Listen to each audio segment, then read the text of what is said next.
season 2. Seeing a lot of old faces. Thank you.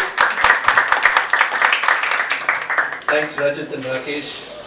And where are Preeti? Preeti is there, I guess. Preeti. And where is Purabi?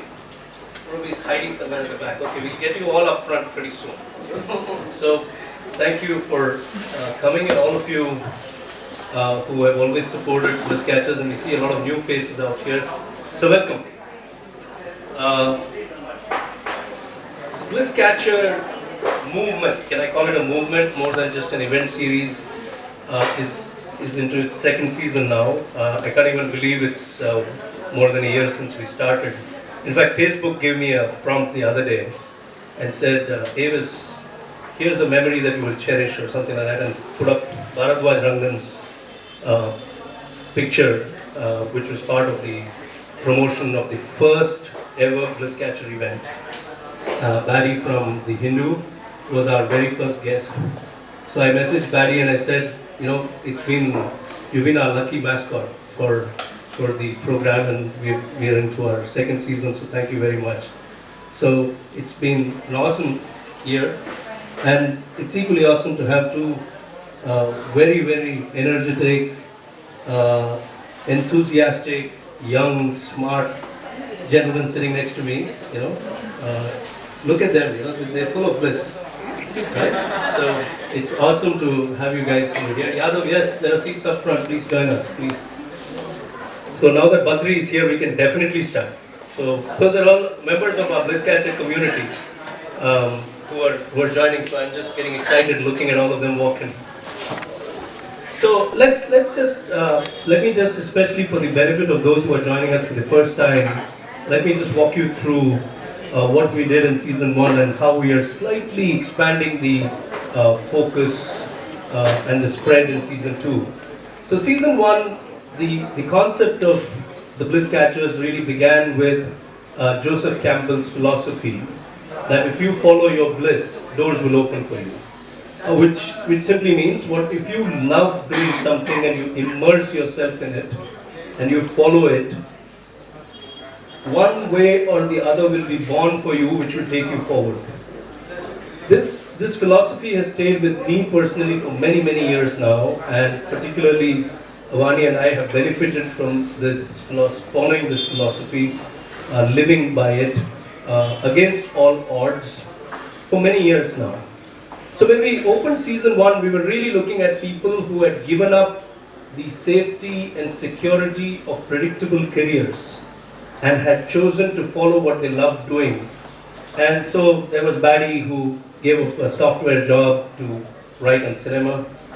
Then we had Evam Karthik, an engineer, MBA combination, who gave it all up to be in theatre and now is a star stand-up comedian. You know, we looked at Anil Srinivasan, who gave up a PhD in Colombia to come and play piano here in Chennai, of all places, and has made it. And you know, I still remember him sitting over there when Rajat is sitting and telling us how when he landed back from the US, he actually kissed the ground at the airport because he was so overwhelmed by the joy within that he was going to do what he loved doing. And then we looked at young people like the team from Postbox, Nikhil, who gave up a job at Facebook, all of 25, and Madhu, both of them and their stories. We looked at people with social entrepreneurship focus, like Dr. Srinivasan of Jeevan Blood Bank and Dr. Ambika Kameshwar of Rasa. So we looked at Sriram Iyer of Nalanda Way. So we looked at you know, so many different exciting people, and the focus was primarily on the career side. And then people kept asking us, you know, so why are you limiting Bliss to only career? Does it mean that people have to give up something to follow something? Does it mean that there has to be a path which is uncertain? Does it mean that Bliss has to come with a lot of pain and attendant challenges? And of course it wasn't true. It was just that the season focused on this realm. So when we started looking at season 2, we said, let's look at people who are basically, kind of soaking in their bliss. So it's not, season 2 is not limiting people to a career focus alone. We are actually going to look at people with anything that they're doing that gives them immense joy. And what is therefore, how do we define bliss? I would say, to me personally, bliss is when there is no struggle. When you can do something without the struggle of doing it, then that is your bliss. And which is why Joseph Campbell says, follow your bliss. So he's very particular, he's very clear, and he says, yours can be different from mine. So somebody could be an ace cook. You love food, right? And you love cooking. And that could be your bliss. But it could also be somebody who loves the uncertain path, which is what Rajat is going to talk about today. So bliss is when there is no struggle. And that's my fundamental understanding and definition, or if at all we have to put a definition to bliss. Osho says this even more beautifully. He says, when the doer and the deed become one, then that is bliss. Which is why, if you actually listen to what Joseph Campbell has said, he said that he drew inspiration for following your bliss from the Sanskrit, scriptures in Sanskrit, from the scriptures, Indian scriptures in Sanskrit, and he calls it the world's oldest spiritual language, Sanskrit. And he talks about the 3 terms, Sat, Chit, Ananda. And he says, the convergence of these 3 take you to the brink, to that point where you'll jump off, and this is his words, when you jump off to the ocean of transcendence. And the jumping off point is your bliss, he says. So Sat is being, just being, your being.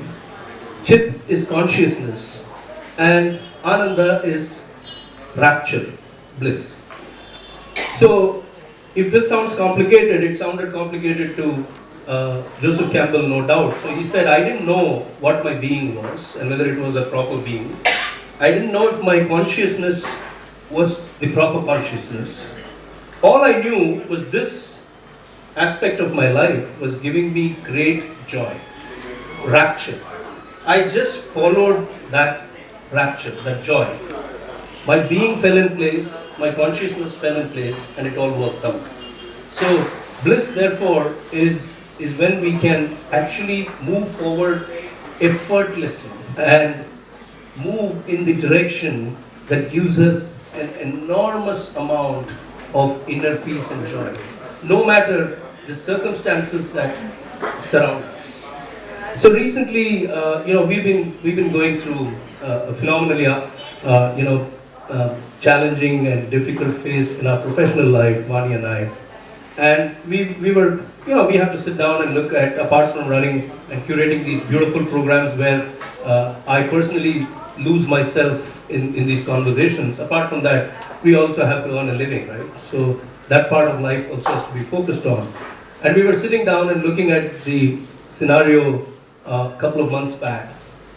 It was a very dreadful conversation, a dreadful scenario that we were staring into 2016, sitting way back in November 2015. And the same evening, there was a program that I was invited to address at a large software company.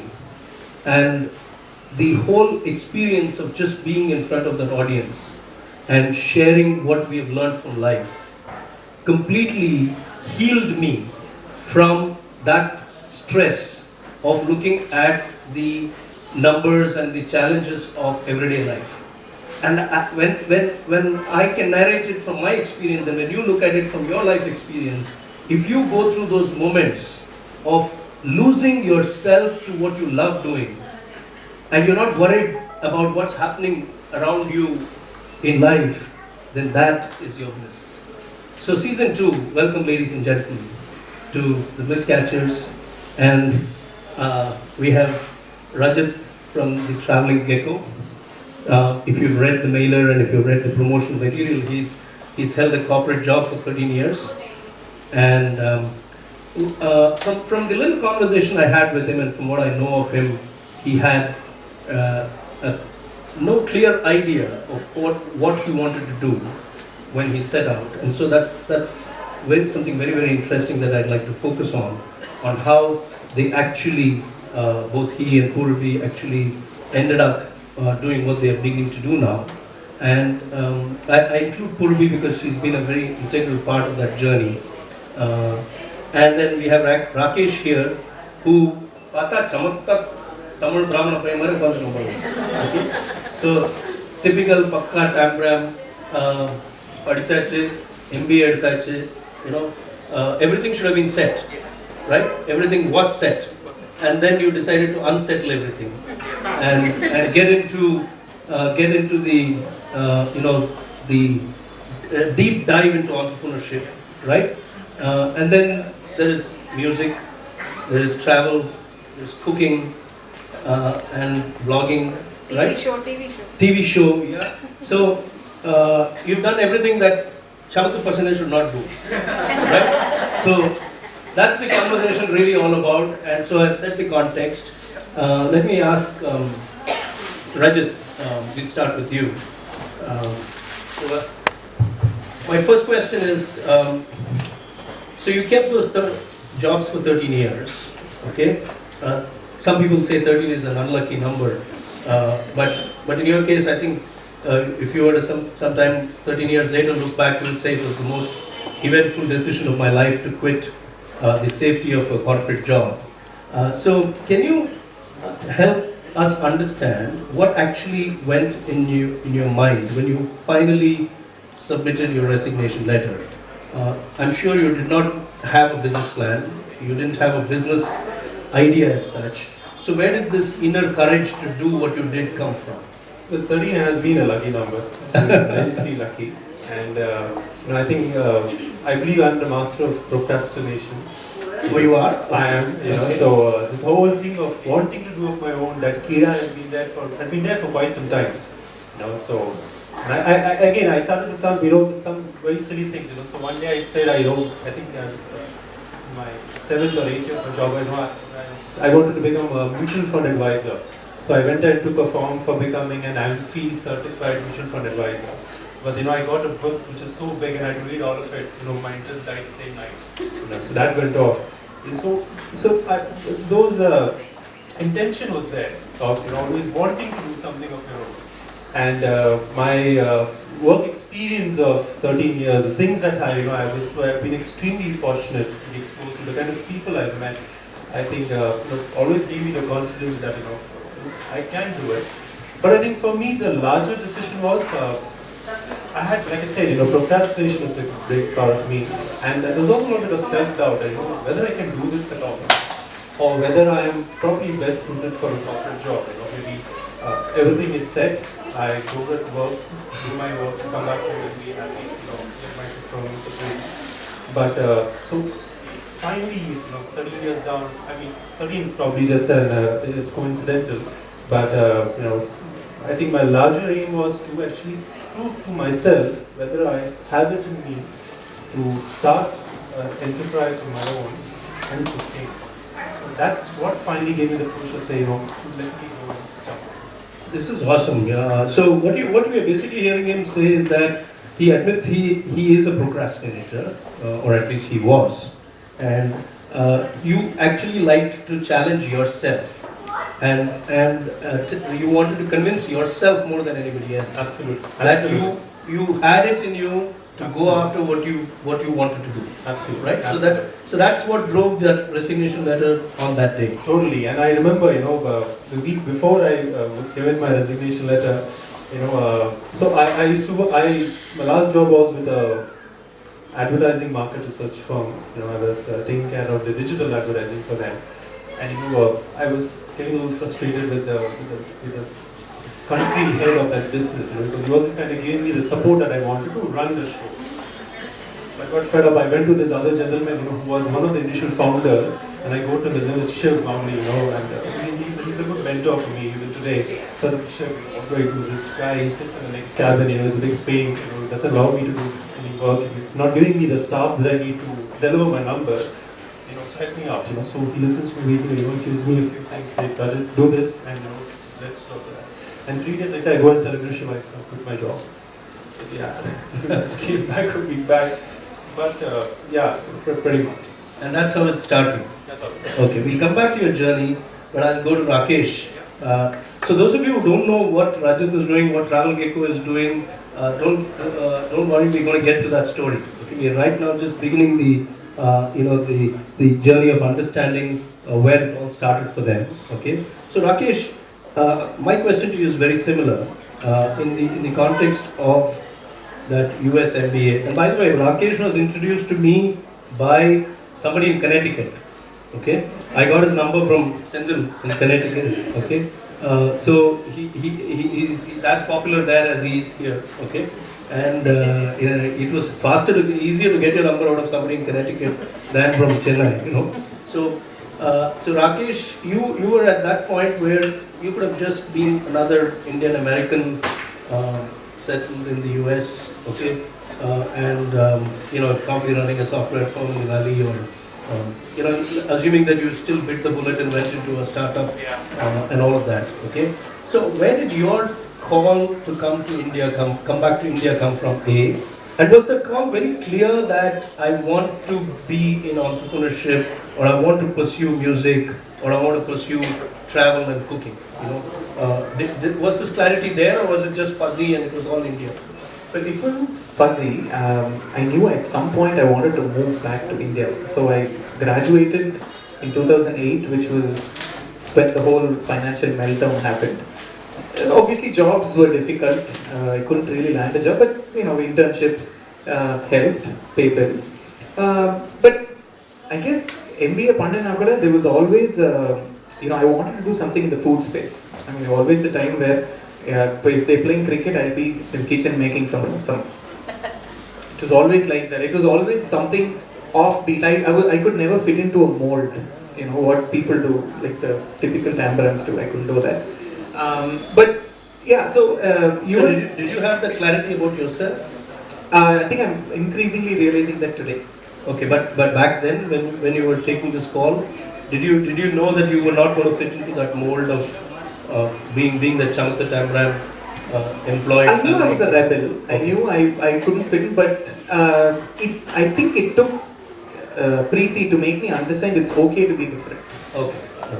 At least, I was like, okay, and it's also encouraging to see so many people here today, because unless they think we're all doing something sensible, they won't be here. Oh, that's true. So I was always passionate towards food, and I wanted to start up something. Any business idea that I could think of was pertaining to the food industry, and it was inspired by Chipotle in the US. Chipotle, for some of you who might not know, is a Mexican food chain.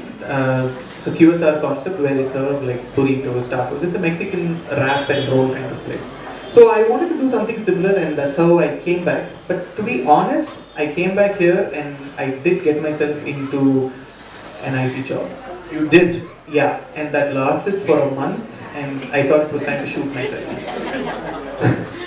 So what happened in that month? Would you come home and feel terrible about yeah, it just wasn't interesting. I wasn't creating anything. All I was doing is like cold calling people, talking to people and saying, hey, we can do this, we can do that. But your soul wasn't there. It is something where you need to be at it. And for me, it was only food. So that clarity was there? That has always been there. Okay. Yeah. So here are two interesting perspectives. One has a potential, views it as a potential disadvantage, procrastination. That was a trigger. And one here had enormous clarity in terms of being connected at a soul level with food. Yes. And those are the driving points. So the learning here is that it's not necessary that your bliss must emanate from something that you love doing and you're very clear about it. He had that clarity, but he doesn't. And That's why even in my book I talk about this, saying that we need to try many things. The important part of our life has to be invested in the process of understanding what gives us joy. And that trial will be a challenging one, no doubt. But as Campbell says, the adventure is the reward. The journey is the reward, not the destination. So you try many things.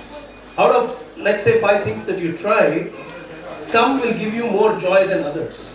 So you kind of drop off things that don't give you joy, and then you're left with a smaller residue. Then you work with that residue, and you keep trying to do more of the same stuff. And then 1 or 2 of them will click, and that will be where, as Rakesh says, the soul will connect. But let's go back to Rajat and continue your journey. So I'm going to come back and talk to you about PetaWrap. Okay? So Rajat, so you guys did something very, very remarkable. You quit your job, and so did Purvi. So Purvi, we need you over here. Can you move forward, please? Yeah, thank you. So please join us here. Kadri, in your mic, madam. Yeah, please. You quit your job, and so did Purvi, right? And they did something remarkable, unthinkable.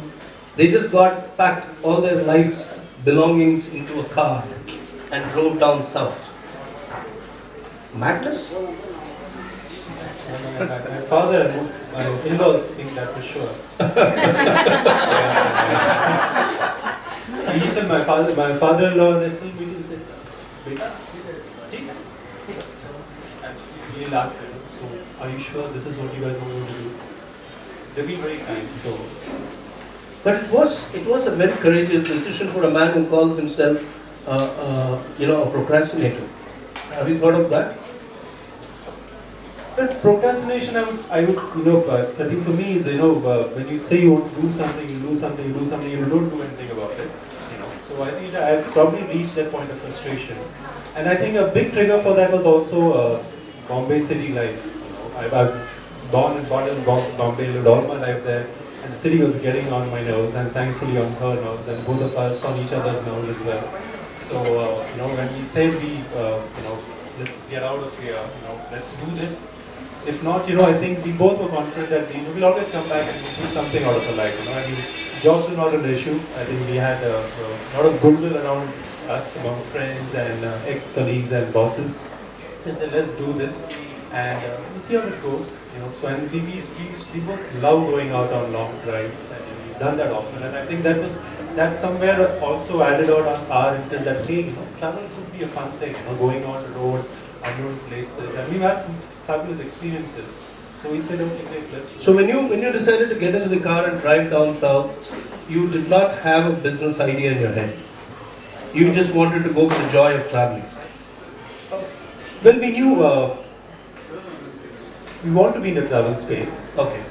The initial idea was of probably starting a homestay. Okay. Because in our travels, we used to prefer staying at homestays with other people, and we used to really enjoy the whole experience of meeting others. There would be other guests. Speaking to them, knowing about what they do. That used to give me a big thrill, and I think for Purvi I guess it was about maybe running a little own bakery there, and we had this lovely little idea of entertaining everyone. But when we researched more, we realized that the reality is very different. So we said, okay, let's start with travel, and we thought travel in Kerala because I'm a Malayali. So I said, Kerala is probably the easiest destination to sell. You don't have to sell it. The government is doing a great job selling it. So we just have to go there. We had this idea of slow travel. We said, like we've been working, we'll put all our heart into it, treat everyone like our own family, and plan a holiday for them. And we said, let's see how it goes. And things fell into place. So you took the most adventurous holiday of your life to find what gives you bliss. Right? Isn't that right? Yeah, I'm just getting that idea. As a person who's having to support Rajat, as somebody who lives with him, who supports him. Was that decision difficult for you to quit your job as well? Because most people, most spouses, and I'm not being gender specific here, most spouses would like to say that let me hold on to one job so that at least that money will come. Let's not both commit harakiri. So did questions like harakiri or safety net, plan B come up in your mind? You need to tell that. Not at all. Actually, between the two of us, he is the procrastinator. I'm the one who goes head on into things. I love to try new things. I love to experience new places, meet people. So when he said, okay, fine, I'm quitting my job, I'm like, I am quitting first. So I quit my job, and I think I was in totally. That's awesome. That's awesome. So it's rarely that we find people like you around, who are willing to do that. Fortunately, I have Vani with me, who has done that all the time. But that must have been a very bold decision for both of you to quit your jobs, no safety net. And did you have a plan B? No. Did you discuss a plan B or a candlelight dinner with wine glasses? No, not really. I think the thought was not to have a plan B so that we could focus on plan A and keep at it. I'm glad you said that. I totally believe in this, and I want everyone to understand that the way life works is that the master plan has no flaws.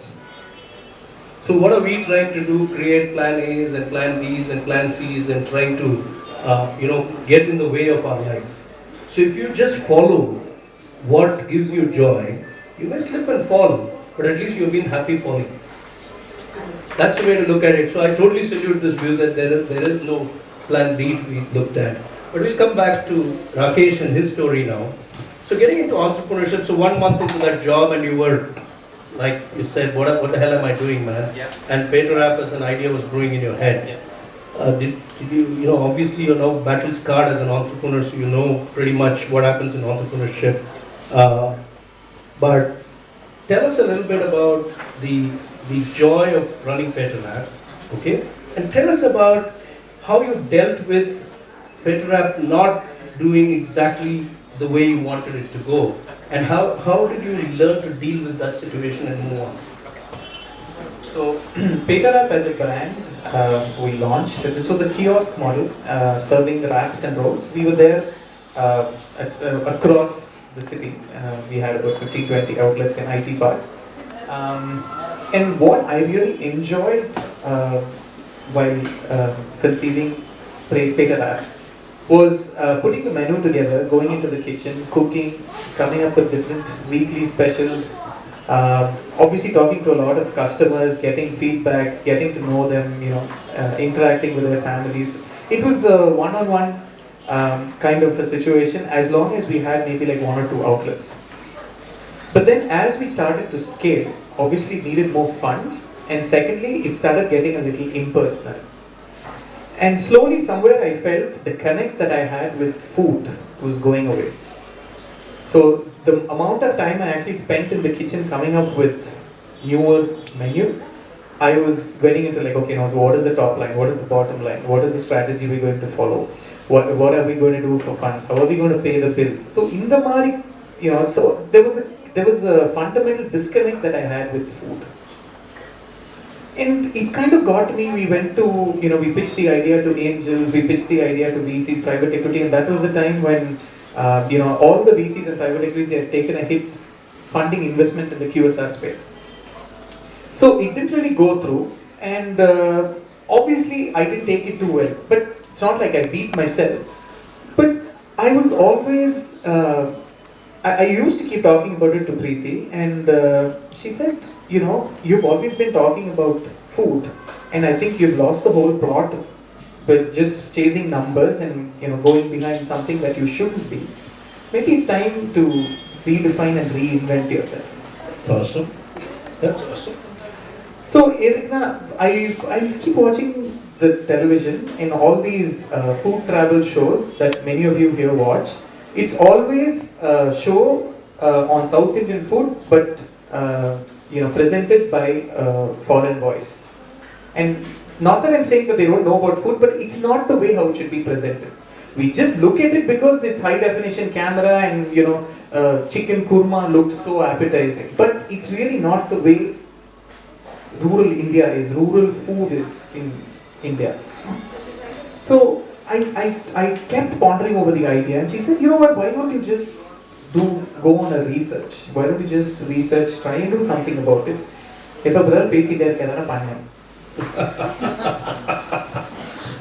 So that's how you. So it wasn't a very difficult process. Was it a difficult process letting go of the fact? What do people? Has anyone ever told you that you failed as an entrepreneur? Yes, they have. You told yourself this? I have told myself that. So does it stick? Does it hurt you? It hurts, but I think I've emerged better. It was a costly experiment. It was a costly mistake. But I think I've emerged and my focus is a lot more there now in whatever I'm doing. And joy. Yes, absolutely. Absolutely. Beautiful. I'm going to come to Preeti because I have an important question to her. But on the part of the costly experiment, costly mistake, I must share something that I have learned from life. So my son and I we often sit down to drink, and he one day poured me a glass of Glenfiddich, and he told me, Appa, I'm going to ask you a straight question.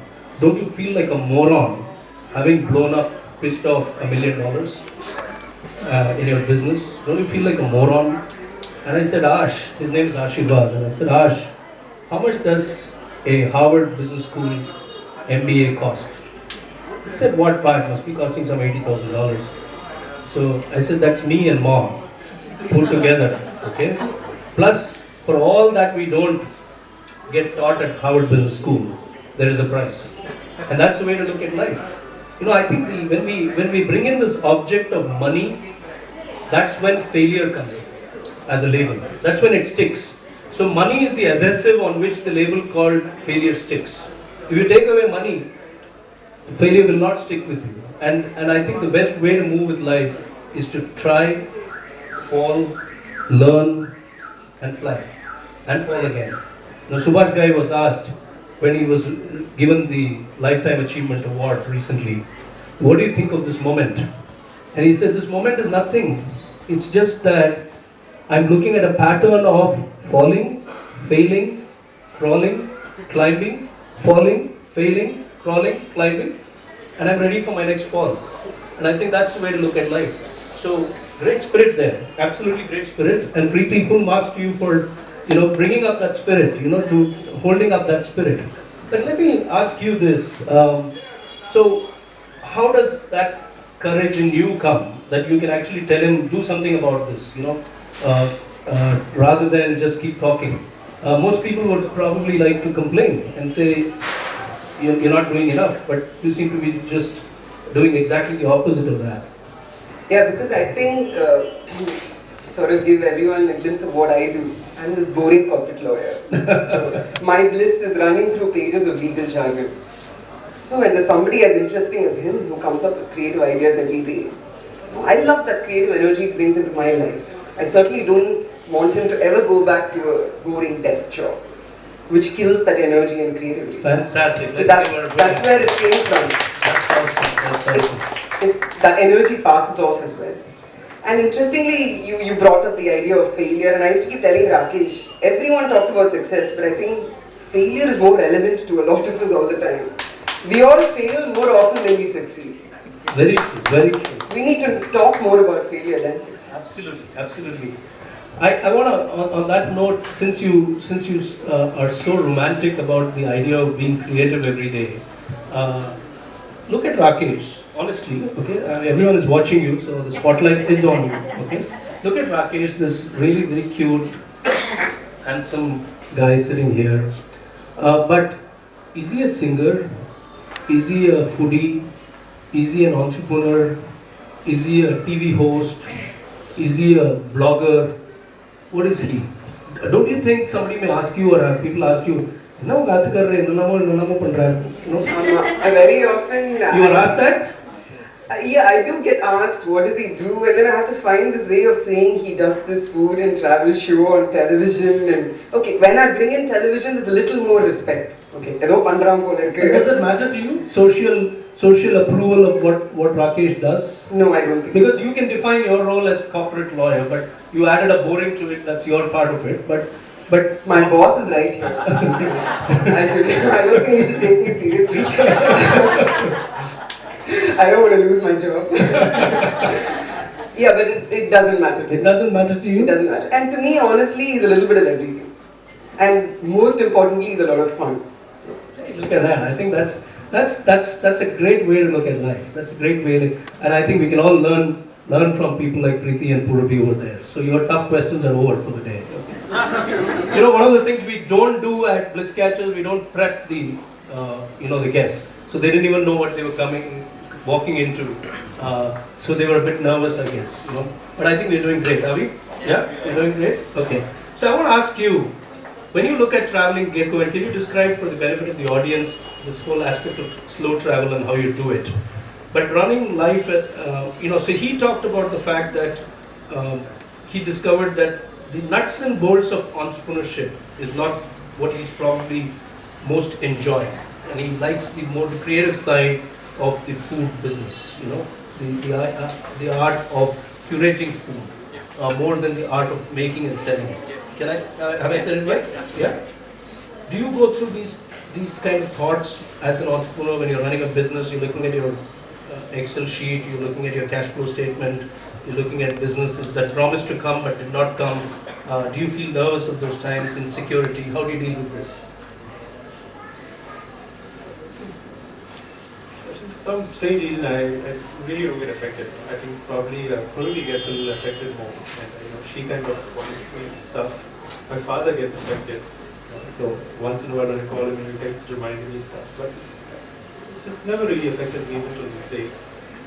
Because like I said, they sound selfish, but I'm really enjoying what I'm doing. What I'm doing, I think, I think what I've learned in the last 3 years is much more than what I've learned in the last 13 years of my corporate job. Kind of people that I've met, experiences that they have shared, it's immense. And I don't think I would have loved to do this maybe 3 years earlier. So that's what I keep telling myself. Oh, that's awesome. Okay. So that way, yes. I don't know, never really. You're not really perturbed about the fact that some months you may not meet the numbers that you've set for yourself? I think it only tells me that I know I need to try harder, so I think a lot of the fault then is, probably I'm not trying hard enough, I need to, because for the work that we've done over the last 3 years, we know the kind of responses that we've got from people. So, we have a great product in hand. And, but so if it's not happening, then, probably we're not trying hard enough. So I think I just try and focus on that and see what can I do more, what can I do different to fill in those gaps. If you've been playing cricket, I think I might be talking to MS Dhoni right now. I see that, that very, monk-like calm in you when you're answering that question. Because as an entrepreneur, many entrepreneurs will agree with this, but we've been roasted over the coals for exactly the same questions that I'm asking you.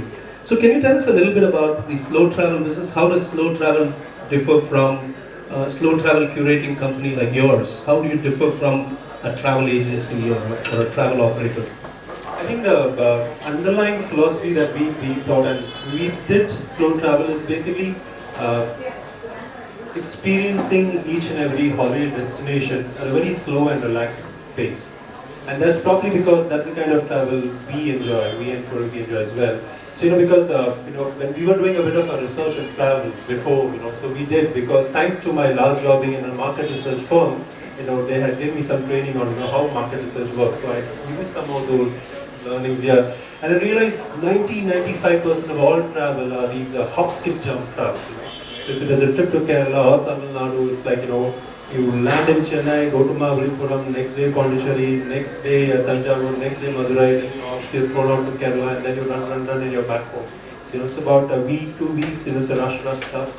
So he said, And that's not the kind of travel we enjoy. We thought, there is an opportunity, and it's actually a grave injustice to the destination, because each of these places, I think, have immense number of stories to be shared. Talking very simply, if you think of Kanchipuram, it's not just looking at the temple and just going out. Each of those temples, the sculptures out there, the inscriptions out there, the rituals out there, they all have fabulous stories to be shared. And I think it's a shame if we, as a traveler, we don't learn the stories or don't understand the stories before we move to the next destination. And there's so much to be seen around the world. You probably come to one place just once or twice in a lifetime. Rather make the most of it. So that's why we started this with the idea. We said, most people say 1 night per destination. We said we will do minimum 3 nights per destination, nothing less. And so if you have a 1 week holiday or coming to Kerala, we'll send you only to 2 places. And we put in a lot of effort to identify some really fantastic experiences, be it the backwaters, be it the tea gardens, be it the princely kingdom of Cochin, everything. So we have those experiences. And last 3 years that we've been doing it, not a single person has told us, you want that 1 night stay. We have taken what we've given them. So that's what the Traveling Gecko does. So if you remove the context of a travel company, a curating team, and just listen to what he said, enjoy the journey, enjoy the scenery. Each place it has its own scenery. And isn't that important about life? And that's what we're trying to say through this whole conversation here. That life is not about running and making the numbers happen. I think in a very linear fashion we try to make the numbers as kids coming out of school, and in college. And then we start making the numbers for the organizations we work and for ourselves. And we are always paying off bills. And I think a little bit of slow travel in life, reflecting, pausing, helps immensely in directing our energies towards our bliss. Purvi, I had one more question for you on the concept of slow travel and what Rajat has started. Now, I think I understood that somewhere you have an idea of your own bliss as well. Would you like to tell us a little bit about why you didn't get started on that straight away? What is it, and why you didn't get started on that straight away, and what are your thoughts about it now? Okay, I think, as I said earlier, I like doing new things. I like the whole process of learning, meeting, experiencing new things. And when we started the travel firm, I think that's what really got me hooked. I wanted to travel to new places, experience those places. He looks more at the business aspect of it. I am more into experiencing the place. So he's behind the lens with the camera, and I like to see it for myself. Wow. So I think for me it was more the idea of actually exploring the places and then selling it to people. Actually getting to know the place. So that was my, I think the whole process of setting up the Traveling Gecko was a learning experience, so that to me fit in very well with what I like to do. So my bliss is getting to know new things. So there's a very happy convergence there, because he says he loves the uncertainty to some extent, and you love the newness to some extent, and I think that's a beautiful confluence there. Why do you call your business the Traveling Gecko? Gecko, the lizard? Yeah. So why do you call it the Traveling Gecko? Palli, basically. Well, it sounded nice. It does sound nice, by the way. It doesn't sound like Palli. And then we looked at the positive side of it. When we discovered the name, that nothing. It's nothing fancy. But then people started asking, what is the Traveling Gecko? It was such an interesting name, and we realized, we had to come with some decent reply. So we started thinking about it, and we also realized, geckos are also known to be at one place for a long time, so that kind of fit with the slow travel idea well. Until hates them. Yeah, they settle in and they really feel at home in the place before actually moving out. So that's an interesting story. That's the story we're sticking to for now. So both our guests today have interesting stories about names. So I'm curious to know, so your food blog is called Puliyogare Travels, yes. Okay? Yes. So I have 2 questions. We'll go with the Puliyogare Travels question first. Why did you call it Puliyogare Travels? Okay, You so could have called it some other dish.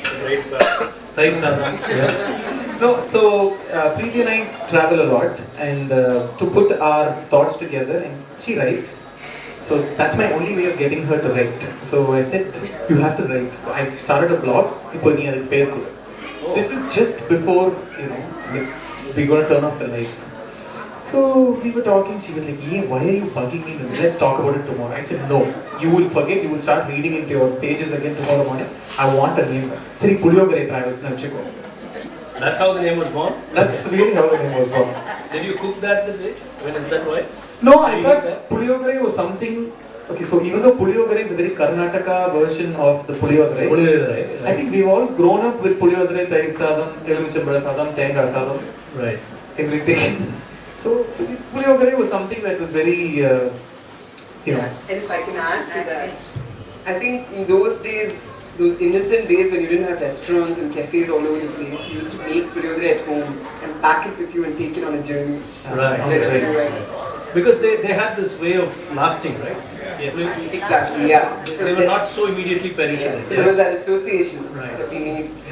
Okay, awesome. And today there's a lot of connect if you look at it. So Puliyogare has the food, Travels has travel. So there's food, travel, there's a lot of food, a lot of travel, reading content. I mean, just kind of like one led into the other. Awesome, fantastic. So now I come to the question which I asked Rajat. Do you, as a person, as Rakesh, don't look at Preeti for this. Okay? As a person, she says you're a lot of fun, and we obviously see that you're having a lot of fun. You sing in the films, you do concerts, you do traveling. I saw your TV show, and you're just enjoying with that parota master, with that biryani master, wherever you are. So I have actually two questions. One is, you eat so much. Yeah. How do you look the way you do? Where does all that go? Let's just say my clothing is doing its job.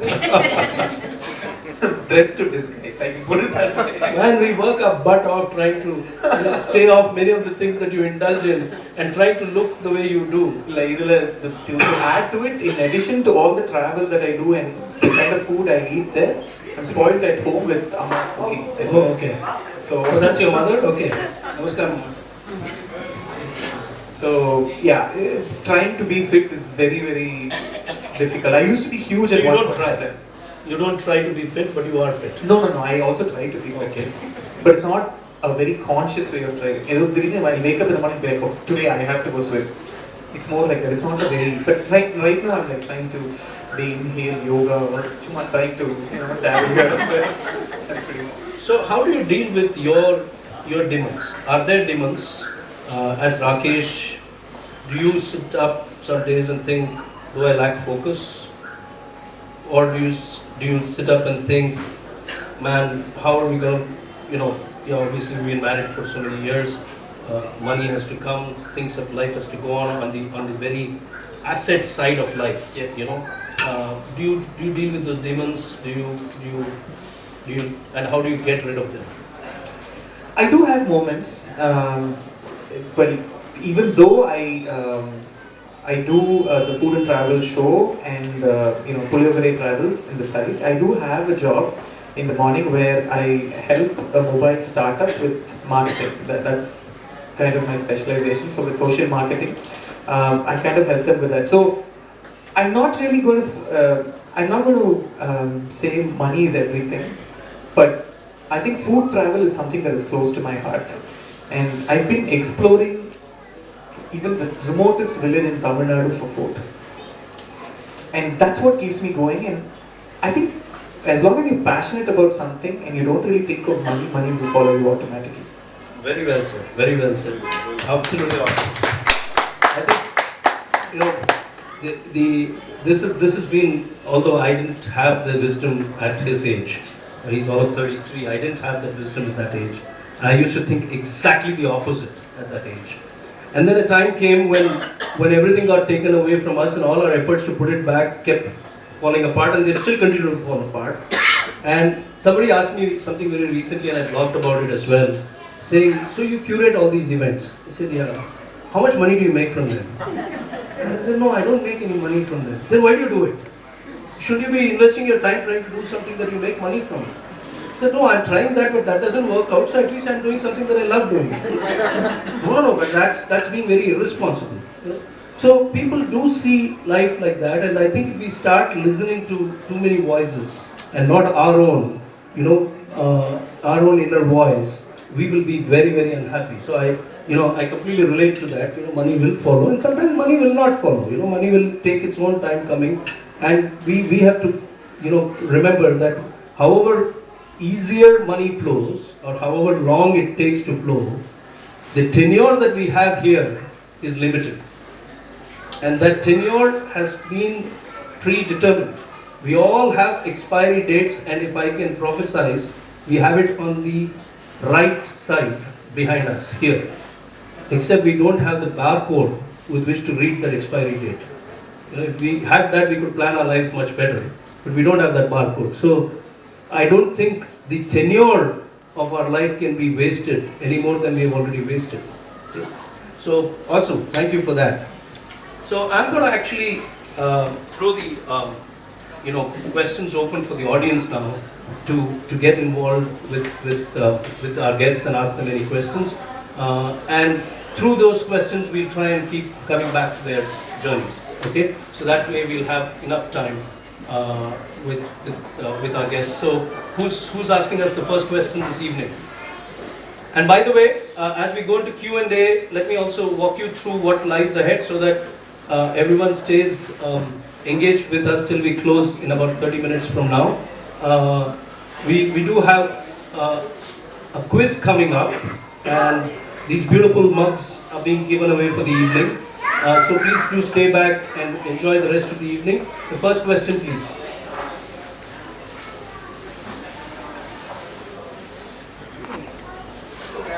Yes, Shekhar. Rakesh, you said you were inspired by the food chain in the US. What's its name? It's still on there? Oh yeah, absolutely. Super successful. Do you feel that when that's the inspiration, it's still doing business? Yeah. And PetaWrap is not. Right. Do you feel dejected about it? Not really. I think Chennai as a market today, or even let's say 2-3 years from today, is very, very conservative. And we were a little too early to kind of serve the food we served. Ultimately, what sells in Chennai is your idli, dosa and sambar. That's kind of what it serves. So I'm not beating myself saying how come I didn't, benchmark with Chipotle and how come they were successful. They were successful also because how forward the market is in the US. So, yeah, if that answers your question. Do you think PetaWrap will succeed in the US? Definitely. Definitely. So that's an interesting point Shekhar has raised. One of our dear friends, his name is Sujit, he quit his corporate job and went away to Goa. And he lives in Goa with his wife and parents, and he cooks. And you have to invite yourself to his home, and he has to decide whether he's going to have you over. He doesn't charge you anything, so he'll serve you the best of food, best of wine, and he'll cook it all himself. So when we were dining with him, we asked Sujit, why don't you set up a restaurant? And he said something very, very remarkable. He said, I know for sure my joy lies in cooking. And I also know for sure that my joy does not lie in running a restaurant. I think that clarity is extremely important. We may look like good in many things, but where lies the joy? If that clarity is there, then we can, move in that direction better. Next question, please. Ramesh. Yes, Ramesh. No, Badri. Okay. Good evening. To both of you, how do you actually measure the bliss that you are going through? It was a difficult question. You phrase it in a way that you can answer it. It's okay. How do you measure it? Are you really blissful? That's the question. I think what I think one is, when I see 3 years down the line, I'm still doing the traveling gecko, still doing it. So I know I'm still, it's not been a bad decision. I'm following what I really like. when I look back each year and I try and see, what is it that I've done new? Like I said, starting the Traveling Echo was all about doing something new and, trying to see whether I've had it in me of doing it. So I try and look also the kind of people that I try and meet. I think travel offers you the opportunity to meet a lot of people, and especially the space that we are in, you tend to meet a lot of scholars, historians, and architects and people like that. Like in Cochin, for example, I think I'll share a rural example of what we do there. So in Cochin, we organize this half-day experience, which we call as the Cochin Royal Heritage Trail, which introduces visitors to the history of the Cochin royal family.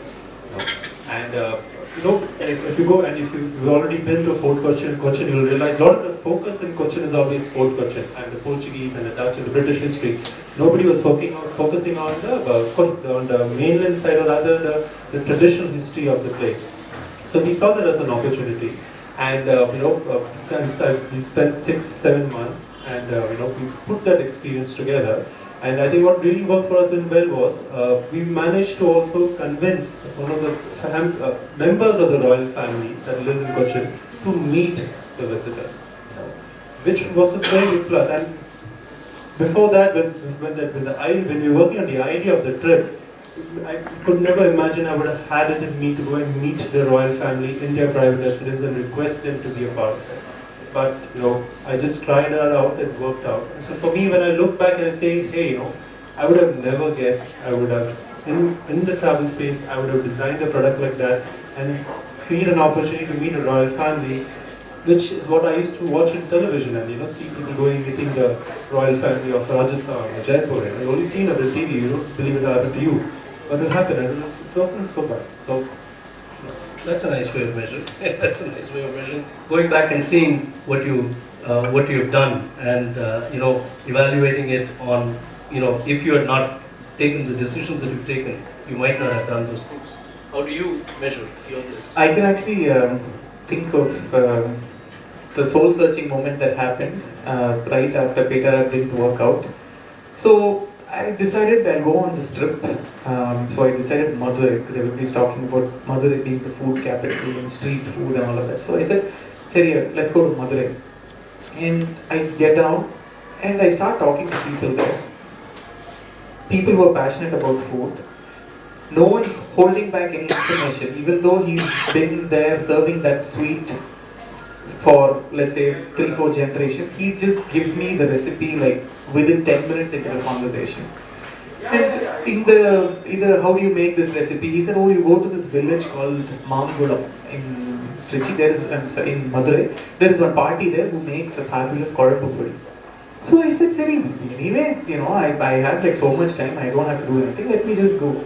So it was almost like reading a book, or watching it in the movie. So I go there, it was harvest time, these farmers are standing there, they're singing. I join them, I learn a few lines, I sing with them, and I go meet this party. And she just gives me the recipe and she cooks a meal in her house. And for me, I kind of felt the connect that I had lost with food during PetaWrap was coming back to me all over again. And every trip I do for my food and travel show or for my research, I connect with that instantly. So that's how I measure. Oh, awesome. Beautiful, absolutely beautiful. In Japanese culture, just to answer Badri's question in a general way, in Japanese culture there's a concept called ikigai, I-K-I-G-A-I. Ikigai really means reason for being. Now we all have a reason for being. In colloquial, everyday usage in Japan, they say your ikigai is what makes you want to get up in the morning and get down to doing what you're doing. Question, please. Yes. Preeti, your boss. I first have a comment to make and then I'll ask a question. The comment is that it's well known that if you're part of the rat race, however high up you are in the rat race, you're still a rat. I'm glad to see two people who climbed out of the rat race and ceased to be rats. It's very heartening to see them. My question is basically to Rakesh. You've done your food and travel shows in several places. would you say that some experiences are better than the others, or does each have a uniqueness by itself, which is... So each experience is different, but there are certain moments that, that's still fresh in your memory. So one such experience was, we go to this village, I can't even say village, one particular town called Kayalpatnam. So Kayalpatnam is in Thoothukudi. It's a very, very small town, a small community of Muslims, and they are actually ancestors of Moroccan and African refugees. And interestingly, they have some custom and tradition that where if you're married, the son-in-law comes and stays with the girl's family. So these kind of quaint things. So we go into a person's house, which is probably less than 100 to 150 square feet. We go there and they make something called dum mada, which is very similar to the Middle Eastern basbousa. For some of you who might know, it's like a sponge cake with rose water. So we go there and we teach her how to. We ask her, can we shoot? She says, yeah. I mean, even though very, very conservative family, she says, of course, why not? And after the shoot, we got so close, she insisted on us having a meal. I mean, they probably don't have money to make themselves food, that can last them the next 2-3 days. But she made sure to put out whatever was there that she had. And in my case, when I told her I'm vegetarian, நேத்திக்கு பண்ணி வச்சிருந்த ஒரு அரிசி கஞ்சி மாதிரி with sweet and rose water. She gave me that. And I think till today, that is probably the most divine sweet porridge I've had, because it was not just food. It was with so much emotion, it was with so much love. And the very fact that from such humble means, if she's able to do something like that, we are all blessed to be in a situation where we are, what are we doing being here? Awesome. I like to, there are very few people around us, and Rakesh and Rajit and their beautiful wives are definitely among them, who know how to live and enjoy life. Enjoy, ரசிக்க தெரியும். வாழ்க்கையுடைய அந்த அழகை ரசிக்க தெரியும். And money, career, qualifications cannot alone do it. They are important, but ரசிக்கிறதுக்கு ஒரு aesthetic வேணும். And the aesthetic is what I could feel when you were telling your story. Thank you for asking that question, sir. It brought it out very evocatively. Next question, please. We have time for a couple of more questions. Yes. Hi. I have a question for Rakesh. Regarding PetaWrap. Yes. See, you say that you're very passionate about food and you started the chain. Okay.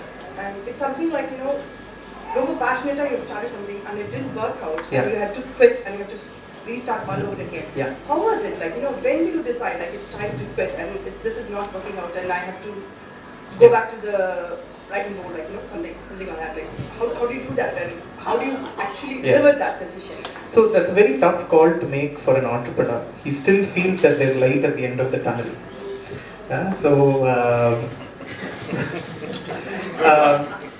At some point in time, I think it's time you've tried every possible thing. And I mean, sorry, actually, I don't know, like, once you see the numbers, you say, like, okay, this is not working out, and you might actually, because of the numbers, you might decide to quit. But as far as the, the hard part of it, like the passion part of it, how do you actually see, many people take it very, very, it hurts them, it kind of kills them. But I don't think someone should look at it that way at all, because as long as you know you gave it your all, and it didn't work, I mean, too bad, you can't do anything about it. I've never cried, I've never thought that, okay, it was an expensive, like what you said is probably a very costly MBA that I could have maybe done in a, Ivy League or something like that. But it's not something that you should beat yourself about. But I think at that point of time is when you have to redefine who you are and reinvent yourself. This is, he's got a quality which many people strive to get, equanimity and detachment. I didn't have that, honestly. I'll come to my part of the story. But I want to ask on this parallel note to Rajit, have you ever thought of a situation where the traveling gecko 3 years down the line may not work out the way you are visualizing, and are you ready for that moment which he just described? Do you at all think of that moment, first of all? No, I think of that I have to go back to Bombay and to get stuck in traffic for 1.5 hours, and I just make sure I have to get it going. I think Kavithalaya Krishnan is sitting very quietly at the back. He was our guest last time, and he said the essence of joy is not only knowing what you want to do, it is also knowing what you don't want to do. And he is featured in today's Express in a big way. So, thank you, sir, for joining us today. So humble of you to be here. I want to tell, what's your name, ma'am? Nikhileshwari. So I just want to add one thing, and I'm sure Ashwin, standing right there at the back, our host and an entrepreneur of many years, will agree. Entrepreneurship is walking a tightrope 24/7. What spoils the party is also what makes the party, which is passion. I remember when things went horribly wrong for us and we were set out to be the world's best consulting firm, and when things came crashing, our office used to be in a small 2-bedroom apartment, but it would look classy all the time. And when things went horribly wrong, we could not afford a place to store our office files. So we had taken up this place, which is like a chawl kind of place in Arepuram, where we had dumped all the stuff. And we had to give up that also because the landlord said, I'm going to throw everything onto the street. And we had the vision statement, the purpose statement, the value statement of our firm, all of them on boards. And it broke my heart that these things were to go to the Radhival. So I sat there and I tore them with my hand. That night when I fixed my drink, I thought to myself, it's okay. It's okay. Someday it'll come back in another form. And the Buddha says it, we all go through our emotions, and then when we read something, it connects back. So when I read what Osho had to say, the Buddha has this concept called Tathatha. Tathatha means accepting what is. எது இருக்கோ அதை accept பண்ணணும். இப்போத்த நிலைமை அதை நீ கிழிச்சு போடணும். So Tathatha is suchness. That is the suchness of my moment. So it will be difficult. I don't think there are easy ways of doing it. Each one goes through their way. I think he's just blessed that he has that level of detachment. I cultivated it after a long and arduous struggle and paying an expensive bill for that. Okay, one last question. Yes. The question is both to Rajit and Rakesh. Do you still have those moments of unrest, even now? I know that you're doing what you want to do, but is there something, maybe a client, it could be anything, but if there are moments of unrest, how do you deal with it now? Vis-a-vis, what you dealt with before when you were... If you're asking but specific to PetaWrap, is that right? No, it could be even in your, see the way the Bliss catches, we understand where you come to from where you were, and you've gone through a long journey. Right. But right now you're still pursuing a new journey, and there must be definitely some very tense moments. It need not be tense. That's why I call it unrest. It just, you sing to yourself, or is there any? I'm not looking at immediate answers. It could be something very, very different that one does, because what I want to know is everything okay right now? It's just a bed of roses, or no? Every day is still struggle is a big word, but AVIS can help you. So I let them answer, and I have a perspective. So I think work-wise, what I'm doing today is great. I can't complain. There are teething issues like in every other job, so I'm not really complaining about that. But yes, if there are moments where I think about what PetaWrap could have been. Simple. In the Papa voting, we used to have one here in Gandhinagar. There used to be one outside Pantaloons. And the Papa you feel, there's something pulls at your heart at that point of time. Yeah, even I miss it. So it's more moments of unrest, situations like that. When people talk about it, you're like, yeah, is there, or can you do what? And you move on. I'm sorry? And you move on. And you just move on, yeah. Because right now you're doing something, so it's another phase, it's another stage where you are today. So it was something that has led into something that makes a lot more sense, where I'm enjoying the process. But if some unrest moments comes in Puliyogare Travels, simple like your website not working or something has crashed. Simple like I'm just looking at some micro moments of unrest and whether you would deal it differently. Not really. It's just, yeah, I mean, it's really not a, this is something that you've already seen, so nothing can be as worse as that. Yes, you've hit the rock bottom already, so it's only going up from there. Yeah, I think for me with the traveling gecko, I think it has exposed a lot of my weaknesses, which I think in the corporate job was very nicely, probably shielded by a lot of my other colleagues, who are doing their part of the job. But today, because I need to do a good lot of it myself, a lot of my weaknesses have just come and stared at my face, and this somehow been very embarrassing, and I feel ashamed that how did I really have the guts of starting a business? I'm not fit for it. But then I look at some of the other stuff which I've been really lucky to do and have done well, so that holds me back. In terms of tough situations, our very first trip, again, when bad has to happen, I mean, I probably were lucky in a way because our only bad trip was our very first trip that we did, So, and I think one of the things we realized there was we wanted to again, come in with that corporate idea of wanting to wow the customer. We focus on all the peripheral things rather than focusing on the main core part of our travel firm, which is putting together a proper executable travel experience and not focusing too much on the jing bang, so to say. So we learned it hard. It was a guest that came to a family reference, so there was more a personal pride at stake. And that 1 week of the trip, Purvi and I, we have not slept, because we felt so bad, that this is our first trip and lots of fancy ideas we had, and how some of the core things, how could we miss those basics? But yeah, so probably in the corporate job, you had a larger team and you could throw the blame on others. You just had to take the blame yourself. Very nice, very nice. So two perspectives there to Janaki's question. One is, I think it's important that we remain unsettled.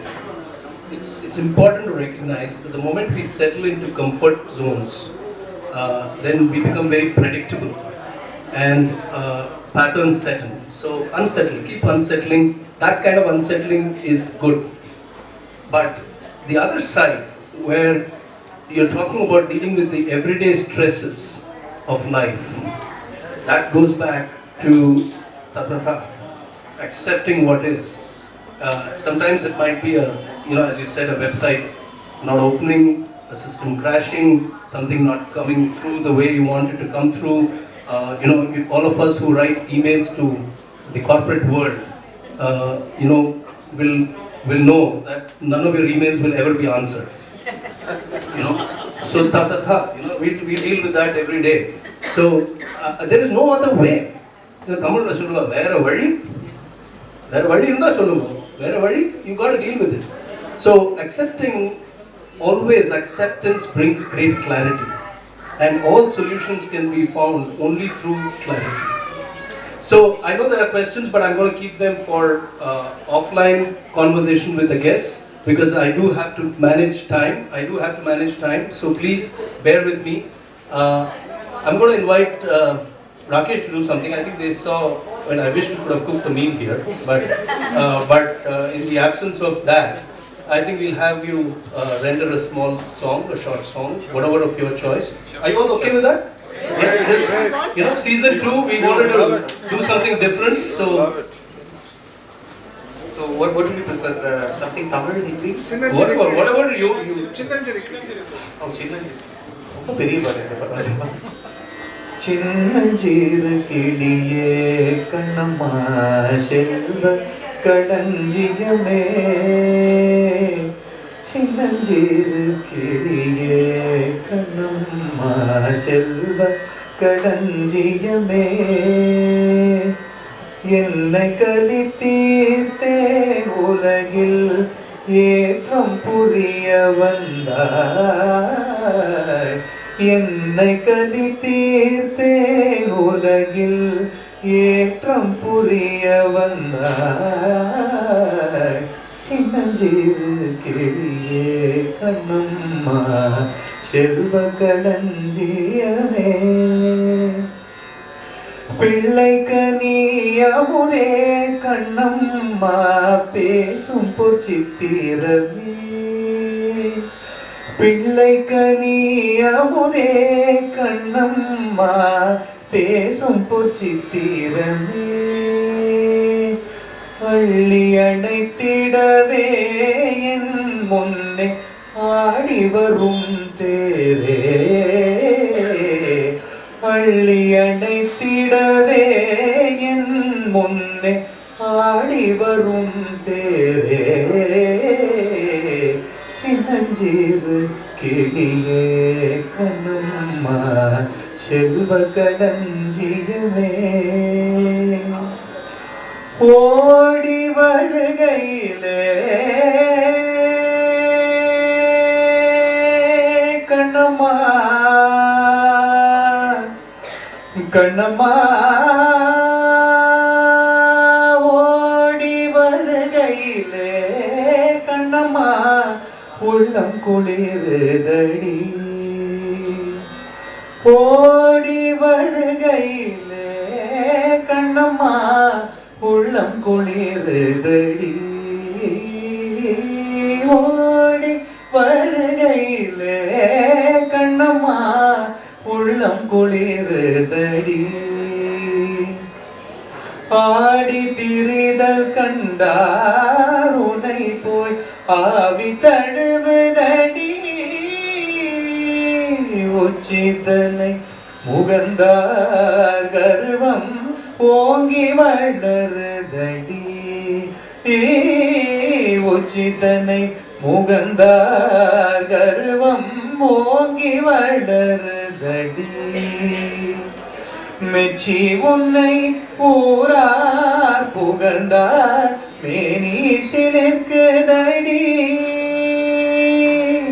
கன்னத்தில் முத்தம் விட்டார் கன்னத்தில் முத்தம் விட்டால் உள்ளம் தான் கள்வெறி கொள்ளுதடி. கன்னத்தில் முத்தம் விட்டால் உள்ளம் தான் கள்வெறி கொள்ளுதடி. உன்னை தழுவிடிலோ கண்ணம்மா உன்மத்தமாகுதடி. உன்னை தழுவிடிலோ கண்ணம்மா உன்மத்தமாகுதடி. உன் கண்ணில் நீர் வழிந்தால் என் நெஞ்சில் உதிரம் கொட்டுதடி.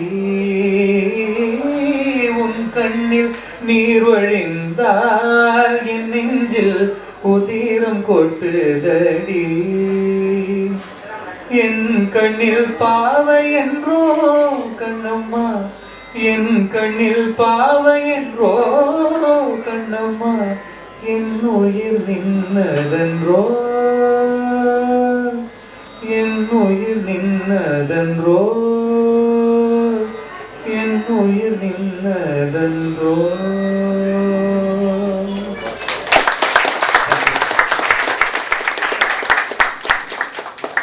Thank you for being a sport and sharing this. We started off a little late, so can we have one more question for the lady? Would like to have 2 questions from the guests to the audience for the season 2 giveaways. So these are new months, so you can win them all over again if you've already won them in season 1. So Rajat, you want to go with your first question? Sir, the travel side, I need to ask a question. So okay, this question is pertaining to Tamil Nadu. Which is the place and what is the name of that structure which is the only existing victory tower which celebrates the victory of the English over Napoleon outside of Europe? It is in Tamil Nadu. Tamil Nadu. Yeah, that's it. Sir, please come forward. Please come forward. Let him give the full answer and Beyond the Tarangamadi. It's in Tanjavur district. It's a 8-story hexagonal tower. It is the only extant victory tower which celebrates the victory of the British over Napoleon. It's it's a lovely part of our heritage which most of us are not aware of. It is lying in the corners right on the beachfront, falling apart bit by bit. So probably we should all go and see it before while it still exists. What about restoration? What is archaeology doing? Well, archaeology is doing what it does best.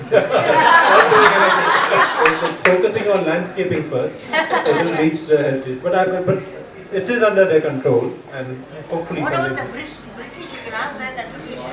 They have enough trouble in their own country. I think we need to Sir, unga per vandu? Murali from BSNL, right? You were with BSNL? You are with BSNL. Thank you. Yeah, thank you. Sir, thank you. Very good. Your question, sir, Rakesh. So since he asked something about Tamil Nadu, I'm not going to ask something from Tamil Nadu. But instead, this is food related again. You have to guess the dish.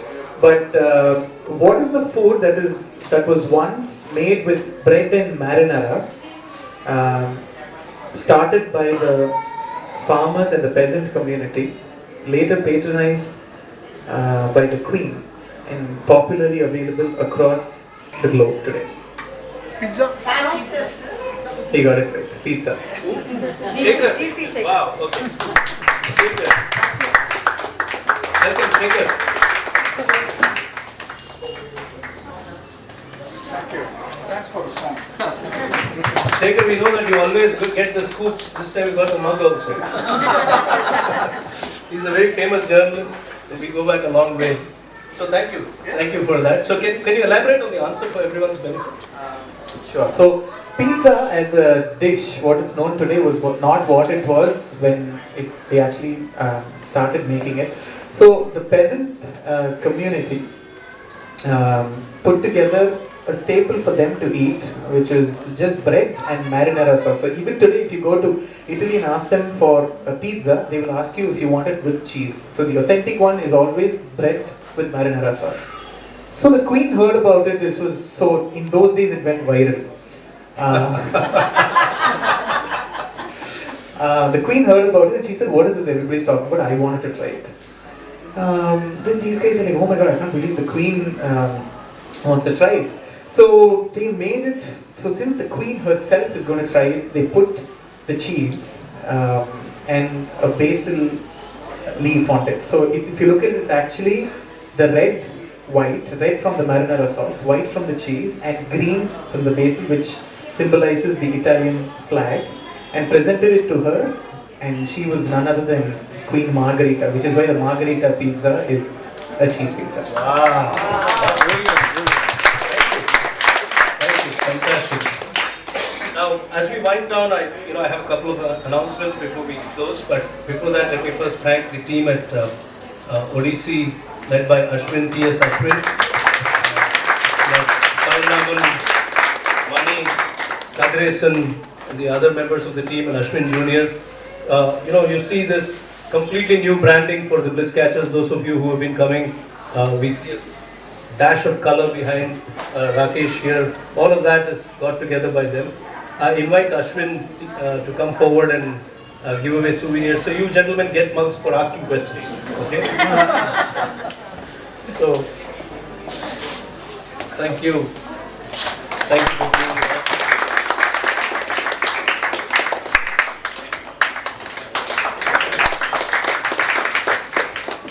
So, I'd like to make a couple of announcements about the next edition of Bliss Catchers. First, so right here behind me is the guest panel for the next Bliss Catchers. The first time we're going to have 4 people in the Bliss Catcher panel, and all of them from the same family and a very famous family in Chennai, the Ram Narayans. So the stories of dealing with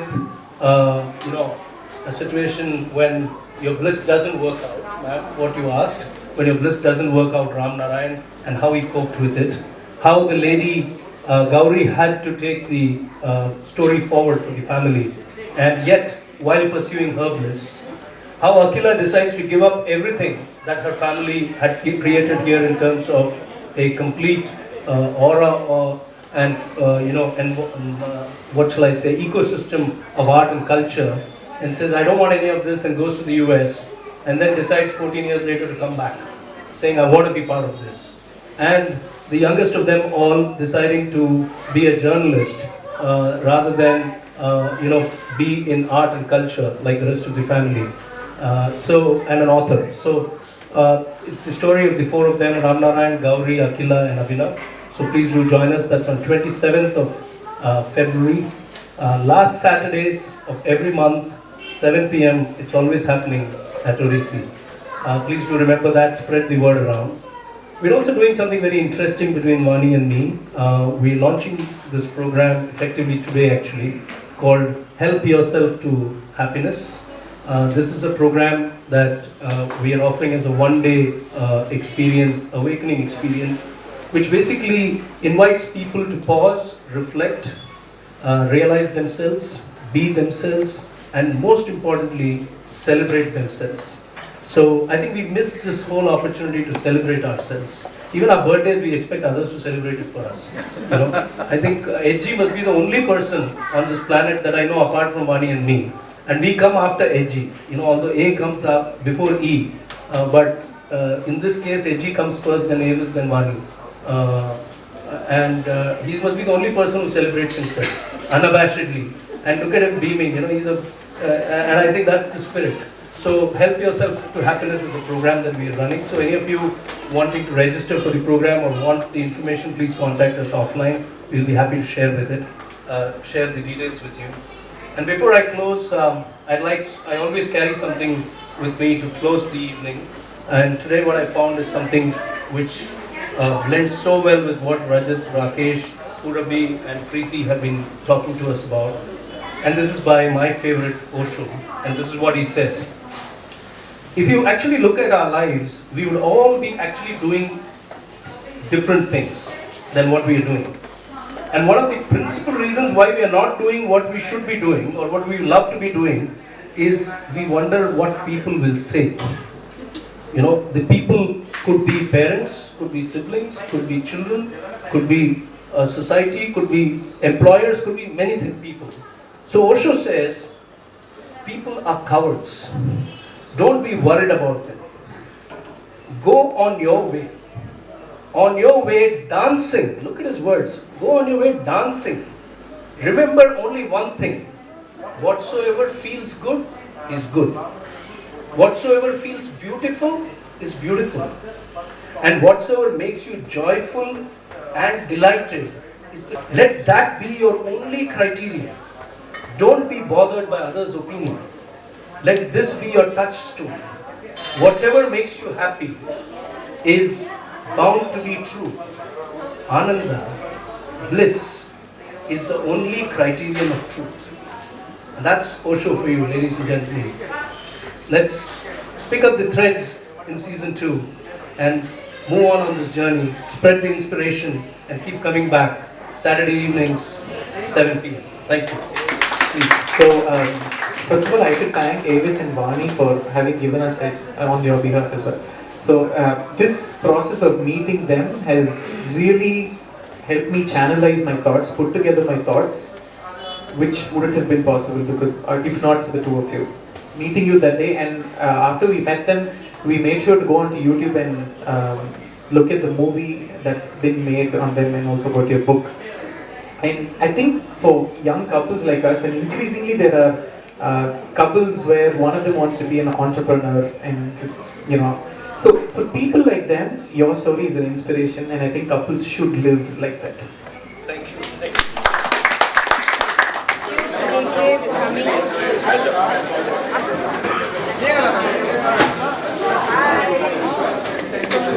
So,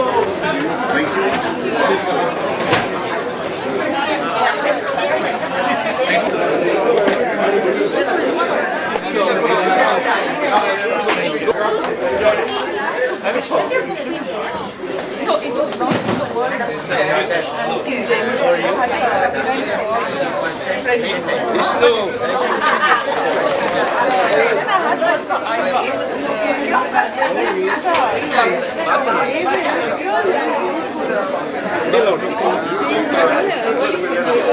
Vishnu.